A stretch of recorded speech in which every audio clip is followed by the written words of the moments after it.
Hello and welcome to Boomer Live once again, ladies and gentlemen. And here we are to talk about England versus Sri Lanka. Now, when we started off our preview, we did mention that this could be a game which would have 350 plus runs, where England would look to bat out Sri Lanka, but it's just been the opposite. There was 150 runs by England, and Sri There was Lanka did not let 310 England to runs bat at all. total score. We already had 316 runs. So I think And that's Yeah, not even we I just 350 got mean, runs the. cumulatively. So that's Yeah. one factor to cumulatively. it.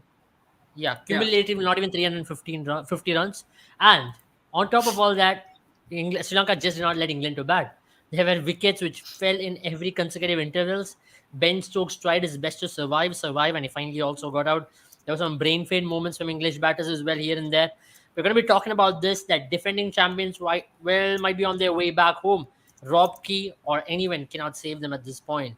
It's just that defending champions have decided that they don't want to defend it, as Butler rightly mentioned. They have nothing to defend, so they can go back home, and that's what it is. As the matters stand, England have lost their fourth game in this World Cup. Out of the five they have played, they've just won one game against Bangladesh. I have Sandibani and Jaren joining me. Sandibani, sad state of affairs to start off with when we talk about English cricket right now. Yeah, I think like Rob Key had mentioned in the last live, I think he had mentioned that they'll make a Lankan curry or crab curry. I think Sri Lankans have just returned the favor, and I think it's not the first time that they have been battered in the World Cups against Sri Lanka. I remember, I mean, the latest encounter goes back to the 2011 quarterfinals when Sri Lanka absolutely Upul Tharanga and Dilshan absolutely, I mean, breezed past the 220 odd runs that England had put up. But this World Cup has been a separate, different story altogether. I mean, England being a dominant force in white ball cricket, the defending ODI World Cup champions, the T20 current T20 World Cup champions, coming in and playing such mediocre cricket. Because I don't see or I don't feel that this wasn't a 320 350 pitch.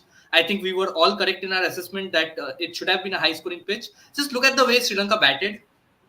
They were batting with ease. They got those 160 runs in just 25 overs, having lost just the two wickets. That two of top ages where they were unable to assess the bounce. But I think England just did not turn up. What were the shots? I mean, they just got themselves out. To mention a few, I think Liam Livingston coming in, trying to hit the ball out of Bangalore. I don't know where he was aiming for. I think he was aiming for Goa.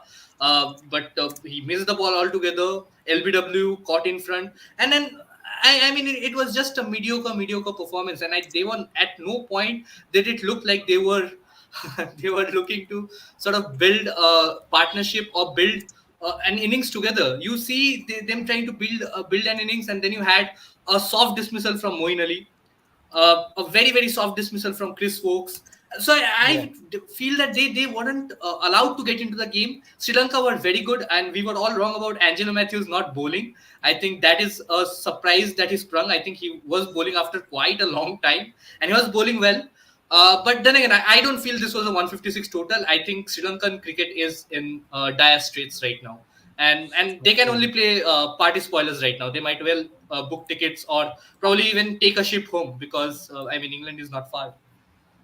Absolutely. I mean, one factor which we have to talk about today is Sri Lankan bowling, and we cannot appreciate it enough because we've been talking about Chinnaswamy and high scores, but for once we saw one team get bundled out quite cheaply in Chinnaswamy. We can say it's day conditions.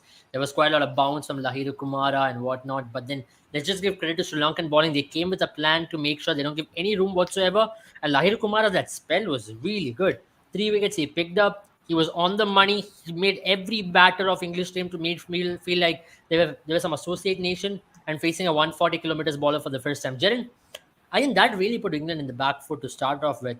Though they lost Johnny Best up front, they just couldn't contain themselves from falling to the prey of good Sri Lankan bowling.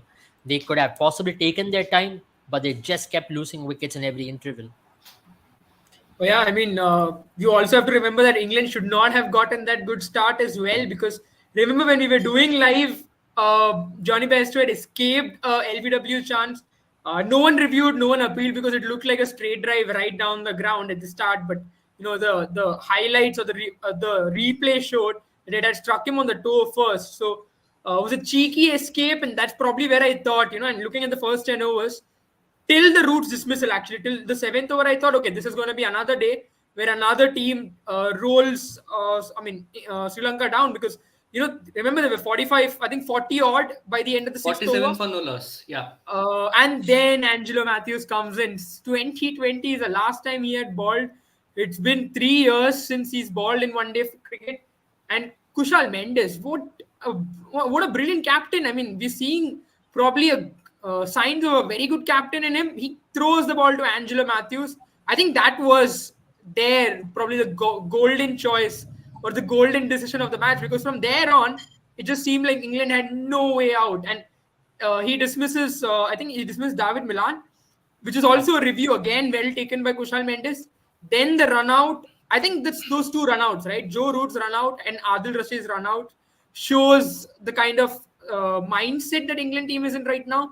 Their confidence is absolutely shattered, and I think there's no comeback. I will still expect a Pakistan team to probably make a comeback, but England just look like absolutely shattered at this point in time. Anything they're doing just doesn't seem to work. But it was just brilliant from Absolutely. Sri Lanka as well.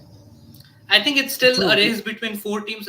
England have taken themselves out after tonight's performance, Yeah, I think, and the I net think run rate Heathrow hitting that Airport they is will take. calling.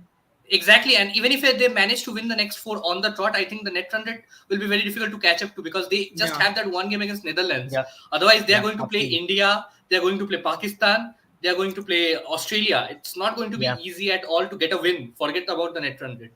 Yeah, but let's just digress. What is really happening with English cricket right now, isn't it? Because it isn't just this game; it's the culmination of a lot of games which just ended today. It's been there and thereabouts. We've been talking about it, but we still rate this team very highly because of their recent success in white ball format, in T20, in one day cricket. But you reckon the last 4 years has really hampered this English cricket team? Remember, none of these players have really played together as one in any of the ODI match leading into this World Cup. When you talk about India, when you talk about New Zealand, South Africa, they all did get enough games under their belt leading into this World Cup. Maybe not for an England team. They have gotten very few games. We spoke about Ben Stokes returning after retirement, or Moeen Ali for that matter. Ben Stokes, and Ben Stokes never got really an opportunity in the middle order for that matter at that position. Joe Root wasn't a part of it. Then you had an issue with Johnny Bairstow being ruled out for majority of the last 2 to 3 years with injuries. And now that's been shown. The chemistry in the team is really missing. They haven't identified whom to really use in different situations. And that's been really exploited in a World Cup like this. I think they're a very good T20 squad with this team. They can still go on to defeat many other teams in T20 format and defend their crown. But the one day format, they've really been exposed because of the last 4 years where they haven't really had a lot of game time, isn't it, Sandeep? Get the selector. Get the selector. I mean, why isn't he already sacked right now? Because this is what I Ask mentioned right in Rocky, the. maybe. Yeah, I mean, in the pre-match live, we did cover this point, right? Players like Ben Stokes, Moeen Ali getting reservations. These you can just call reservations. If you're not playing those practice games, I know Ben Stokes, probably the greatest all-rounder of this generation, have done a lot of things for England that probably an average player or even some of the elites couldn't do for their own country. But I mean, if you are giving him the opportunity or probably a chance to play for the England team, you have to specify the roles. I think there was no role clarity. A lot of all-rounders in the middle, and they don't exactly know what their roles are. And also, I think there is too much confusion for Butler as well in terms of which bowler to go to at what point, because there is no role clarity in this team as well. If you see, they don't have a proper death bowling bowler. They don't know whom to employ in the middle overs. Probably Adil Rashid is a constant. Then you have them experimenting with probably a Liam Livingston at some point. You see Chris Wokes coming in, and they're just experimenting with stuff because they don't have the camaraderie, like you mentioned. They haven't gotten many games with the same combination, or at least with the the core of the side being the same. You have players like Ben Stokes, Johnny Bairstow, Joe Root. Even a Joe Root is not a common name in ODI cricket for England, because he hardly plays ODI. There is a huge ICC tournament, he comes back to the side. Rightly so, but then you have to have some match under your belt, because when you see, for any other teams, a player coming out of an injury will obviously get 1 or 2 games, or probably get to play with the same team. They'll have some sessions together, and then they'll go for the big tournament. And I think this is where they were very you can say complacent, to say the least, because I mean, they had the team on the paper to win the World Cup, to defend the World Cup. They were coming on high after the T20 World Cup win last year as well. So I think it was only going to go downhill from here. And now I think they can finally play some fearless cricket, some risk. They have been playing fearless cricket, but they have been playing nonsense cricket. brainless They've been cricket. playing reckless cricket rather than fearless cricket. Reckless, brainless. I think some of the decision makings in a 50-over game, and I stand by this. Even if you are the best team in the world, you can't play 30 overs and I mean play 30 overs well and decide the fate of the game. That is why this is not a T20. This is a 50-over game. You have to have that knowledge of sort of knowing when to go after the bowling and when to sort of take a step down, play out 5 to 10 overs, get the inning, build the innings, and then get a move on. And some of the runouts as well. I think Adil Rashid, he was dreaming somewhere on the pitch. I mean that was a Virendra Sehwag sort of a dismissal. It reminded me of Sangakkara dismissing Sehwag the same way in one of the ODIs, and pathetic in a big tournament where your team is 147 for 8. You are caught napping. He was thinking of what to bowl or where to bowl, but he did not have enough runs to defend. So pathetic all around. I think the cricket Yeah, standard today from England was bad. funnily enough, this is turning out to be one of the most disastrous World Cup campaigns in English history, for that matter. It's just not a team. This is possibly one of the worst ever World Cup campaigns if it ends out in such a way. Because remember, they're going to be playing India, Australia. It can only get worse from here on. It isn't going to get any better. I know they have a game against Netherlands there, and I think they play Pakistan as well. But I see this campaign I think going really this comment downhill really from here sums on. up England's But as performance. people are, Imagine getting bullied by Sri Lanka in yeah, Chinnaswamy for 156 runs. They got out. I mean, Sri Lanka has probably the worst bowling lineup. I mean, in terms of if you look at paper, least experienced, even lesser experienced than the Netherlands side, I would say. So I think to get dismissed for 156 against such a bowling lineup and with the batters that you have is, I think, a clear picture of where England cricket is right now. absolutely. We'll take some comments here. Rob Key says these fishermen, I mean, absolutely got bullied by the fishermen there. Sri Lanka showed the world England is trash. Okay. So absolutely thrilled with their performance. In Angie is our hero for all seasons. Our Lions have tasted blood. Okay, that's a good one. Their Lions are better than the three Lions at this point. So the Lion battle is won by Sri Lanka now. Attacking champions and gutters, best team in the world for a reason. Go Jai Lanka, Namo Namo Sri Lanka. So that's a good one. So that's what we've got a lot of comments coming in. But yeah, let me just put this right here, right? When we talk about English team, they've always had role clarity. You reckon Jen not having role clarity in this World Cup has been a major disaster for them? We'll talk about this. Having Harry Brook in the last moment was maybe a good decision according to many, but there was no role clarity even there. All right, to have Liam Livingston, what is he going to do? He's out of form right now. Can they do anything better with him? There was no role clarity there. Just waiting for Ben Stokes to get fit. Once he got fit, got a Harry Brook out of the team. A lot of role clarity has not been defined. Then you had Sam Curran for first couple of matches, dropped him out of nowhere, went in with the Chris Wokes. So these are the things what we've been talking about, isn't it? To have role clarity and be specific about what you want to do. If you look at all the top four teams right now, they've all got their roles defined when it comes to their openers, when it comes to number three. Joe Root yet to still really score big in this World Cup. Or for the matter, Ben Stokes batting at number 4 or Butler number 5. Butler has been horrific in this World Cup so far. Butler is one player everyone thought will actually have a World Cup to remember because he knows the English conditions. He's already led the IPL on fire and whatnot. But it's just been disappointing when it comes to a lot of roles being fulfilled in this World Cup for them. I mean, I think at this point in time, everything is going to hell for England. That's the only way to describe it, right? Nothing is going right for them. I mean, I think there's, to some extent, you can blame the captaincy of Josh Butler, but then the question still remains: to what extent can you blame him as well? I mean, I was just going through the record of this World Cup, right, for England, and if you look at their pacers, right, let's start with their bowling. I think if you look at their pacers, who were supposed to be their three main pacers, Sam Curran, it was going to be Sam Curran, Chris Wokes, and Mark Wood. Now, if you look at their averages, it's 82 for Chris Wokes, 77 for Mark Wood, 70 for Sam Curran. That's horrible averages. I mean, there are part-time bowlers in Netherlands who have better averages than these lads. And it's not like they've played on absolute belters. It's not like they've never played in India before. These lads have played in India before. So, and I think we were criticizing about how Adil Rashid doesn't have a very good record in India. He's been their best bowler in terms of average by an average of 38.5. He's done a very good job. He's bowled a lot more variety. I know he's not gotten a lot of wickets, but at least if you compare him to the rest of them, he's been the better bowler for sure.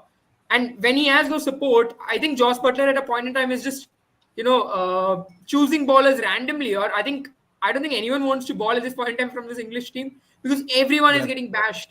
And then if you look at their batting as well, I think David Malan has still done a decent job. The second best batter is Mark Wood. That is absurd. Mark Wood is the only guy who's been playing well. Today also he came out. He scored a few boundaries. I think it's time you send Mark Wood up the order along with the likes of David Malan. Who knows? Who knows? Maybe that's the day you guys end up scoring a 200 plus. They might It's as well, because they really a don't have disaster at another this point. option. I mean, they don't have that role clarity. Even Yeah. Mark Wood can get a promotion as a pinch hitter, coming in at number 3, number 4. But also, Oh, I talking think about at your a bowling point. point, I'll tell you exactly why Adil Rashid has an average of 38, because they don't have a bowler who is supporting him. That is why bowling partnerships are important as well. Yeah. When Kuldeep Yadav is averaging somewhere in mid 20s, you have a Ravindra Jadeja from the other end stemming the run flow. You have a Mohammad Siraj or a Bumrah coming in for the second spell. But England team, they don't have that role clarity. The other person who is bowling from the other end is absolutely releasing the pressure. So the best thing Adil Rashid can do is try and hope that one of the batters miscues and then gets out, because he does not have the time to set it up. A 10 over spell, he's coming into bowl 5-6 overs spell in the middle, and I think he's completing I his 10 over mean, quota in two I think spells. Sandipani, Abel, there's one more issue that I have with this England team, right? It's not with the English team as much as the tour planning as they had done it. Did not play a one-day match or any match for that matter in any subcontinent venues for so long. And when they did play in Pakistan, they did end up sending their B squad and not really their top team. So it's these players haven't played in subcontinental conditions forever now. And even when they played in Pakistan, right, they were playing not exactly in the hours that they're playing in India. They were playing a lot more in the evening. A lot, I think 3-4 is when those matches began. They ended going till 11-10. So you do not even play in the harshest of the conditions. So these players haven't played in India for so long now. They haven't played in Indian subcontinent conditions for so long. I think it's been an absolute disaster class. Uh, Blame has to go to everyone, and at the same time, you can't really blame one person. It's a Yeah, collective failure at this point in time, and maybe yeah, in many ways you can't even say what's going wrong because this isn't how it's true. supposed to be. At least you expected them to do a lot better, Exactly. and You can't say it's a there's blip, so right? many This is not a issues. blip. This is a major, major sink of what, like how Yeah, it's Titanic just sank. It was expected to yeah. be the most high performing ship. It just sank in the most I absurd think that's way. the best way Similarly to with English describe this team, team now. exactly. It's just a gigantic sink into the ocean amidst of everything. Everybody had England in their top four. Literally every one of us, right? Sitting here, maybe I would say out of 900%, maybe 99% would have had them. The 1% would have definitely been English haters, like hardcore English haters, to say, okay, this team is not going to do well in Indian conditions. But let's take some comments once again. There are a lot of comments are coming in. So Joshua has asked, is there any way England can qualify? Sandeepani, you are the stats person. What is the permutation combinations in which Let me net run get to rate you. can I work? mean, Joshua, I think it's really clear. England will have to first batter India on 29th. Then they'll have to go on and defeat Australia, Netherlands, and Pakistan. And then hope that one of the top four teams, that is Australia, South Africa, New Zealand, or India, absolutely for India, it is really still far fetched, because India will have to lose all their four games. And with a bad net run rate, then they'll end up on 5 wins. But you can hope for a misfire on either of the three teams. I mean, Australia, New Zealand, or South Africa will have to derail in a really, really bad way for England to really creep up to that 10 points and get it done. But then again, you'll have to go on and beat Australia, India, Pakistan, and Netherlands. None of them are going to be easy with the way things are looking right now. Yeah, a lot of things have to go against them at this point for them to end up with 10 points and still qualify. There's another team who is on top of India, like in terms of geographical map. That country really hopes that they can still qualify as well. They're a team who still believes in Kudrat Ka Nizam and stuff like that. So for them, it's still a far fetched dream. Such a disappointing campaign. Yeah, we did speak about it. Just 12 minutes ago, English men were holding T20 trophy, and see how times have changed. Yeah, just how fast the night changes, Mr. Kapil Verma. It's pretty quick, isn't it? Two formats, you never mix and match formats. They're wanting Ben Stokes in the 11. Yeah, we did speak about this exactly. Ben Stokes, his inclusion really did not do any good for them at this point, and it's coming home, is what Priyanka says. Oaks bowling 125, 130 without swing. Even I can smash him would has taken to clean as Livingston. Moina just clueless at this stage. Bairstow has been disappointing. I mean, he just really described every player in that team. Who is he yet to define? I mean, Butler, basically, it's all over captain. the place, and I think the coaching staff and there was no. It looks like there were no messages sent to the team on how to go about it. They don't have analyst or something. I mean, we Absolutely. are Very, very free. Well, surprising. At this point, what they'd want is Owen Morgan back in this team more than anything else. Matthew Mott must be an Aussie must be happy inside. But I think Chris Silverwood is the most happiest person right now. He Oh had a thing yeah, or two to settle, and he did settle yeah. in quite a way. And he was the guy who was sacked in the most weirdest fashion. Okay, obviously he deserved the sacking after poor test match showing with the English team.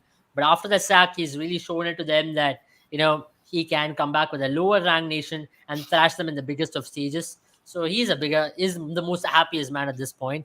Basically, something that is impossible for them to qualify. Absolutely, really, really, it is quite impossible. But Kudrat ka we don't nizam. have to. Kudrat ka Nizam is what they want. It's unfortunately God save the king, or however it works for them. Let's see if it works. But Jaren, we Yeah. spoke about the Sri Lankan team being quite unpredictable, and they're showing once again that on a good day, if they're ready to stick to their discipline, they can do a good job. And Angelo Matthews' influence can really help this team because he's a big character, he's a strong character, he's the most experienced guy out there. He's someone who'd really bring this team together and make them believe that they can win games. He's been part of some World Cup triumphs, like 2014 World Cup triumph, 2011. I think he was part of the World Cup final squad. He's been part of some really good success with Sri Lankan team in an era where they really I mean, dominated I world think he cricket. was there in the So squad, but he didn't make it to the playing 11 in 2011. yeah, he didn't make it to the final because he got injured in the final. So Suraj Randive had come and replaced him. But either way, just talking about this fact, and Matthews is a major, major player in Sri Lankan cricket. And you saw that in the LPL as well. He's a leader amongst the men. And today you saw he came in and picked up wickets. He knew what he had to do. And he was seen, and especially going and talking to Kushal Mendes on a couple of occasions there and here. I think he's a massive factor in this team. Yeah, I think if there was one player that they really missed was probably their captain. The original captain Dasun Shanaka, and for Angelo Matthews to come in, I was very skeptical about his contribution to that to the Sri Lankan team, especially considering the fact that he hadn't bowled in 3 years and he hadn't played a lot of cricket as well. Did help them a lot, and I have to accept that I did not really see him coming there and creating such an impact. But one thing was for sure, that experience that he brings in, that they were probably lacking once Dasun Shanaka left. I think that fight and that experience was definitely brought in by Angelo Matthews. And I mean, Lahiru Kumar himself said, right, that having someone like him in the team really helps them, because he's someone who's done it 4 times, and this is his fourth World Cup. I don't think there are many players in this World Cup who have played 4 World Cups before. I can't think of anyone else other than Angelo Matthews at this point in time. No, Because I I think think there are some Virat, Bangladeshi Shakib, players playing five. Just Shakib few, Al Hasan, playing yeah, fifth. Shakib. Shakib yeah, Mushfiqur Shakib. are playing their fifth World Cup. I think Mahmudullah is playing his Yeah, fourth. yeah, yeah. Yeah, correct. So yeah, I mean, just to say that this guy can bring in a lot more positive impact, and especially considering the fact that Sri Lanka will need a lot of that, because it's still not impossible for them to go ahead and win this. I mean, not win, at least get into the semi-finals. They'll need a lot of things to go their way, but it's something that it is a task which is going to be difficult for them, and for that to happen, they'll need the experience of Angela Matthews. Absolutely. Angelo Matthews bowling makes me believe I'm watching cricket in 2012. Yeah, it's quite a sight. Definitely, he's not bowled a lot since then as well. He was a So lot for better him to bowler come in out, 2012, by the way. He was a lot more potent in 2012, could swing the ball a little bit. I think Mhm. today it was just slower Yeah, he balls could. that he used. No, I think Yeah, he was it's a bowling huge huge on the line. surprise. I think it's a huge surprise, not just for you, but for many people, that Angelo Matthews coming in after 3 years without much match practice in terms of ODIs and putting on a performance like this. But I think more than the performance that he put on with the ball, I think it's the energy or probably the experience that he brings to the dressing room that will be the deciding factor, and that will be something that Sri Lanka will look to count on, because now with this win, they are, you can say, quite back on track, because 2 wins out of 5. puts them in a similar position as Pakistan and Afghanistan. So they would be hoping for the top four to just miss a step, and they still have things in their hands. Absolutely. Sri Lanka have defeated England since 2007 World Cup. They haven't lost to England for sure, so that's a good stat Yeah. as well. There, but let's look at the points table. England in the ninth position, Netherlands below them. It's not looking good. It's not looking good for the last 4 or 5 teams, especially from Bangladesh onwards. It's almost curtains there. With Afghanistan, you can still say they're extremely mercurial. Anything can happen. Pakistan tomorrow play a game. If they go on to lose, they will be really packing their bags to go back as well. So this is how things stand as of now. Do you see any changes from here? Sri Lanka have jumped to fifth position there, even above Pakistan. Do you sense Sri Lanka come back from here on? Because Sri Lanka have got some interesting games ahead. They're playing Afghanistan, then they play India. So they've got some interesting games to play as well from there on. So I do think you they've see any got changes in the points table yeah. from here? They've got 4 games now. Sri Lanka. Two of them will be the toughest games in this World Cup for them. That's India and New Zealand, and two of them probably will be the 2 games that they already expected. Hoping to win. That is Bangladesh and Afghanistan. Now, in this current situation, you seem like Bangladesh could be a possibility where they'll at least go into that match as the favorites. Afghanistan is going to be the most interesting one there. It will definitely knock one team out. So that's going to be the interesting one.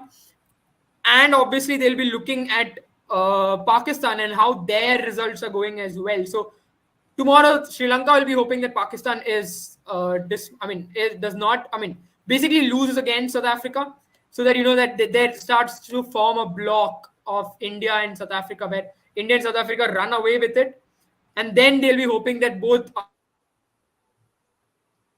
don't win any more matches going ahead. I think Yeah, that's probably how they'll be hoping the World Cup goes now. Yeah, I think yeah. If that is tomorrow South what Africa the wins, bottom three top teams four will is have set. to Not look just at. that. Yeah.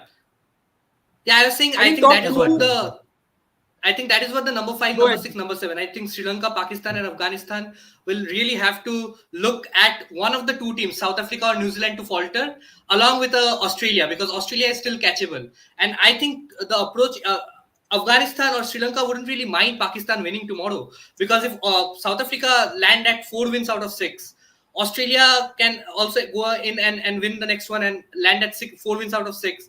And they'll be just on the trail if they can win the next one at 3 out of 6. And Pakistan can also keep it open with 3 out of 6. So I mean, everything will become really open, and a lot of teams will have chances to qualify if Pakistan goes on to beat South Africa tomorrow. But I would agree with Teju that if South Africa manages to win tomorrow against Pakistan, then I feel Pakistan will also be one of those teams who will be knocked out. And then you'll have to probably look at Sri Lanka or Afghanistan for an outside chance to make it, and the top 4 teams will be more dominant, because tomorrow is a game where Pakistan has the edge over South Africa in head-to-head records. So I think they will fancy their chances. If bring back all the memories from the 1992 World Cup semifinals, and just put it out there in performance tomorrow. And I think if Pakistan can manage an upset or a surprise by beating this unpredictable South African side, who goes on to lose against Netherlands while chasing, whereas demolishes other teams like Australia, England batting first, then I think the tournament is still wide open. Absolutely. A moment of silence for all the people who thought India versus Pakistan was a final possibility. Yeah, I don't think anybody did predict that for sure.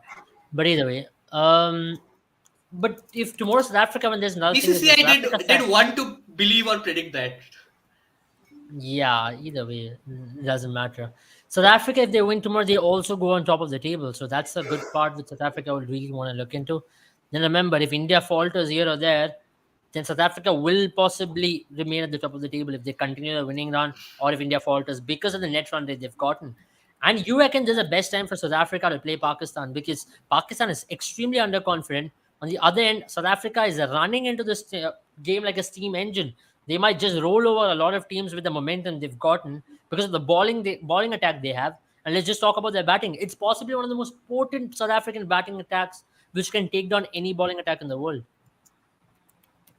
Oh yeah, what I exactly the things that are Pakistan's weakness is the exact things that are South Africa's strengths, and that's the reason why uh, it's going to be that much more harder on Pakistan and their bowling. I think in many ways, especially the spin attack, right? That's going to be key tomorrow. How will Babar Azam save his three spinners who have all gone for runs and not really gotten any wickets against the likes of Heinrich Klaassen and David Miller? And I think there's one solution that I have: get Quinton de Kock out early and then make Van der Dussen and Temba Bavuma bat whole 50 overs. Don't get It wickets. depends if Temba Bavuma I really mean, bats or if he plays as well. So it there are also things depends if there. Temba Bavuma is recovered, but I think that's the Yeah. only way out for Pakistan at this point in time. And I'm also seeing Tabrez Shamsi playing tomorrow. So that's an interesting thing. I'm pretty sure they'll throw Tabrez Shamsi in a wicket like Chennai, a left-arm spinner against Pakistan. Yeah, And with Pakistan, they're just confused at this point as to what they are going to do. Remember, it's not the old Pakistan which they can restrict South Africa with their bowling. This Pakistan do not have the tooth with their bowling to really penetrate any team. And that's going to be a major factor, isn't it, Sandeep Bennett, tomorrow? The penetration factor with the Yeah, South I think African team first is of like a all, demolished team. exactly. I think first of all, Pakistan will have to put on some pressure on South Africa, and I think the only way they can do that is post a good total batting first. Because we are playing in Chidambaram Stadium, which is going to assist the spinners. If somehow you have players like Usama Mir or probably a Shadab Khan back into form, or probably give them something with the ball and the opening bowlers doing something with the new ball and taking on early wickets, I think that is the only way you can put some pressure on the South African side. Otherwise, I think South Africa are well sorted. I totally agree. Tabriz Shamsi is definitely going to get a call back. We are going to see Shamsi, Keshav Maharaj, and Aiden Markram bowl lots of overs. I think at least 25 to 30 overs is sorted amongst them. And we have also seen Rabada and Marco Jansen bowl really well with the new ball, especially Jansen, giving them key wickets early on. So I think if that is going to be the combination for tomorrow, they can, and they'll also have the likes of Ngidi as well. You reckon And yeah. Mr. Sabri Shamsi will come ahead of a Liza Williams, or will Kudze remain, keep a spot in the team? I feel he should come in place of Koitze, because I know Koitze has done nothing wrong, but I think it will be a tactical call. Where in a particular pitch or in a particular condition you have this But player who will be why not more. for Liza Williams, who just played one game and you can still replace him? Or do you prefer bringing in a Lungi and Giri?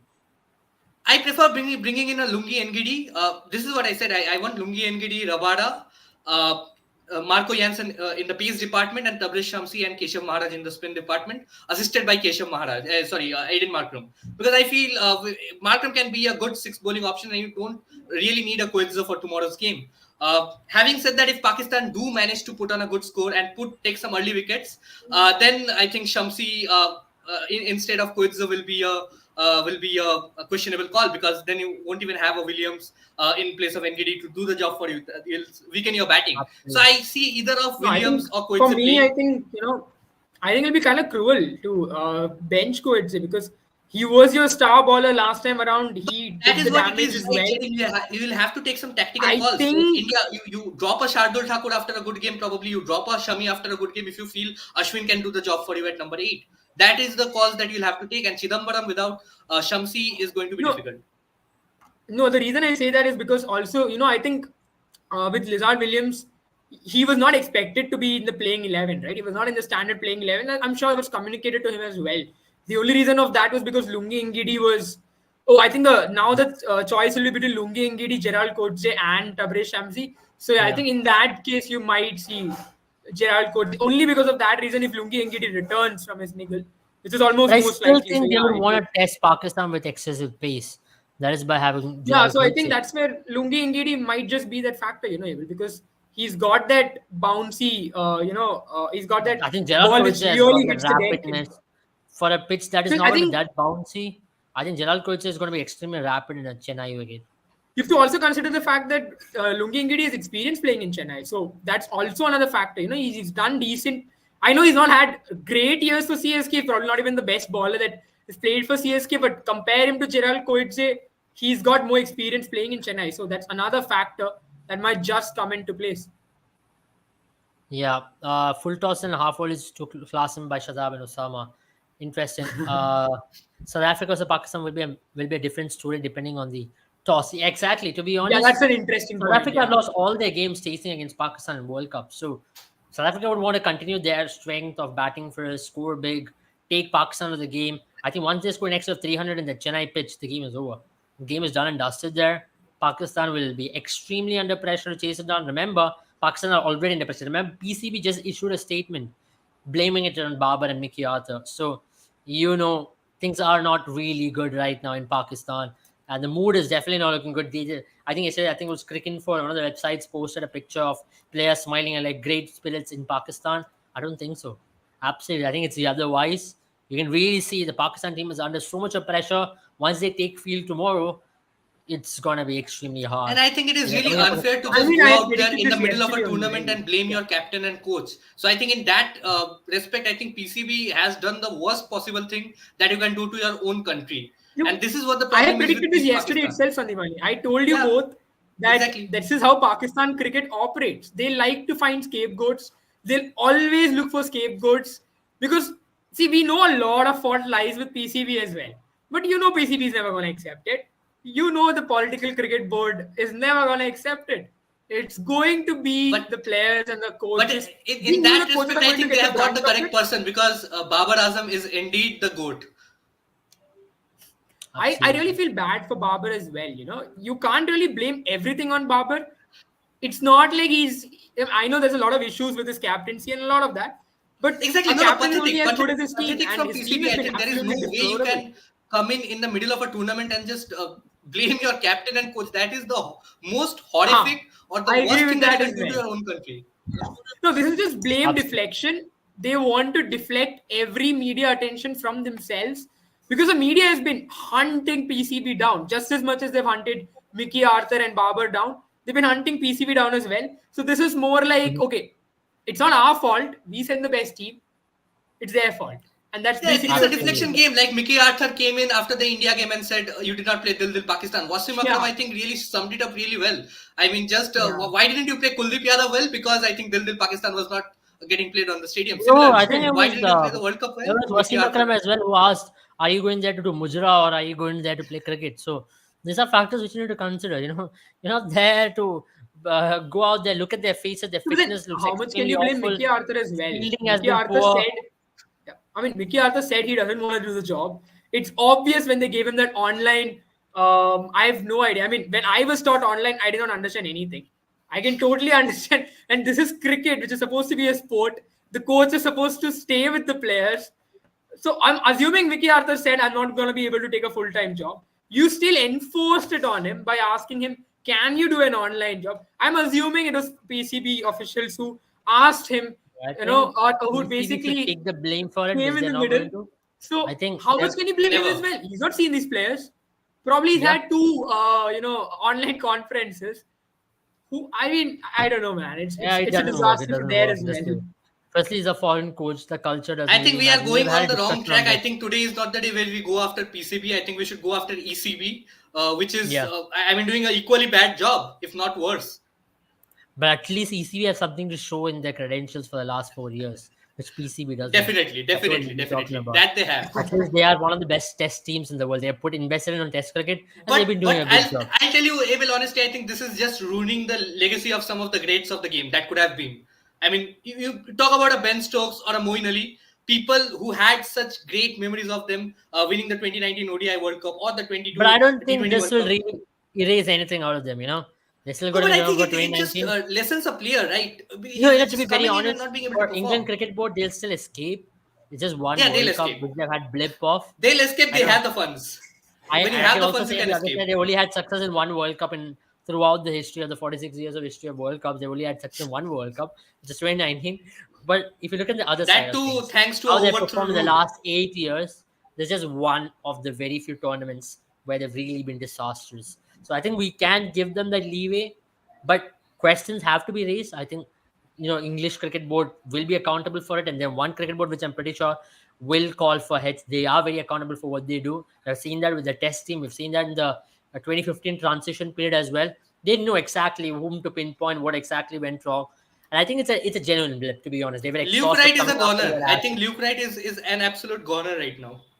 Yeah, But you also have to give credit for the 2022 Cricket World Cup, 2020 World Cup. So I think they can afford to have this blip because they are still a defending champion in two I formats. mean, you have So to they could also say that possibly be. this batch of Yeah, English players are also towards the end of their careers, right? Everyone in transition, that, exactly. everyone is in Exactly. Exactly. the That is why I transition said I mode. think this just lessens Yeah, their legacy. Yeah, it doesn't Putting on matter. To such be a honest, I don't think performance. they'll be remembered for this. They'll remember for the good things. I don't think this World Cup will be just a race from their whole careers. And I think, yeah. as Jen rightly mentioned, it's a transition time in English cricket. You're going to see the new batch of players come in, likes of Phil Sod or Ben Duckett might get few games, or likes of Zach Harry Crawley Brooks, might the be in golden the spoon force. boy. Harry Brook for that matter. Or a lot of these players are going to really come in. Brighton Cross is going to be a potent bowler. I don't know why he wasn't deployed in today's game. I think he's a very good bowler. A lot of these players are going to get a longer run in English cricket. And I think they have got a lot of talent coming through from the 100 and from the 50 over smash they've gotten in England. So I think they're going to have a lot of players come through in the coming years. If you did watch the Ireland versus England series, most of the games were washed out, but you did see glimpses of what that team can do. They are potent enough to go out there and do a job. And remember, this team has already done their job in 2019. And as you often, Will Jacks is a good example from Teju as well. Great Another player. example. I think he's one of those players coming I up in think the ranks very he could quickly. have been an option in this World Cup. Really an option in this World Cup. I know he was not tried enough, but don't worry for RCB next year. He's going to rock it and he's going to get his English colors as well. So I have Yeah. complete hopes in Will He's Jacks gonna rock to it till the take qualifiers. us to the first ever IPL trophy. He's going to be there, and we're going to be there supporting Will Jacks. Absolute gun. And Jen is shaking his head. Little I does he know like his how head is you down. you still stuck onto that pipe dream. I mean, There's no fine, pipe fair dream. enough. Jen. Watch out for Will Jacks destroying Chennai in Chepauk. I will watch out for Will Jacks, but I'll never watch out for RCB. I think there's a Either way. difference. Yeah, I Come mean, on, RCB is what they say. Yes, come on, RCB. We're RCB fans, man. Get We're us gonna see another people qualifier and then just see get guys knocked support out. RCB because all these people are gonna unsubscribe to our channel. There's a lot of RCB fans. Put PR. I'm telling you. Good night, guys. Have a good why time. should I? I mean, we already have you for that. All right, guys. Good night. Have a good sleep. See you all Good night, tomorrow guys. as Pakistan Yeah, take on South Africa in the World Cup. We'll be here for the Big, preview big and also game. for the review. And do not forget to make your teams with Boomer 11 if you haven't already. If you know what is going to happen, also start predicting in our app. Check out our premium feature by checking out our shop where you can buy groceries, all the accessories or whatever you want. What is your need? You can get into our app, check out our shop, then get some Boomer points. Use that Boomer points and redeem it to rather use it in our app. And also remember, we are in tie with Emirates NBD Live as well. So there's some really good, interesting things going on in Boomer 11. Check it out. It's all available right now on Boomer 11 app. The link is in the description for Apple App Store and also Google Play Store. Take care and see you all. Bye bye.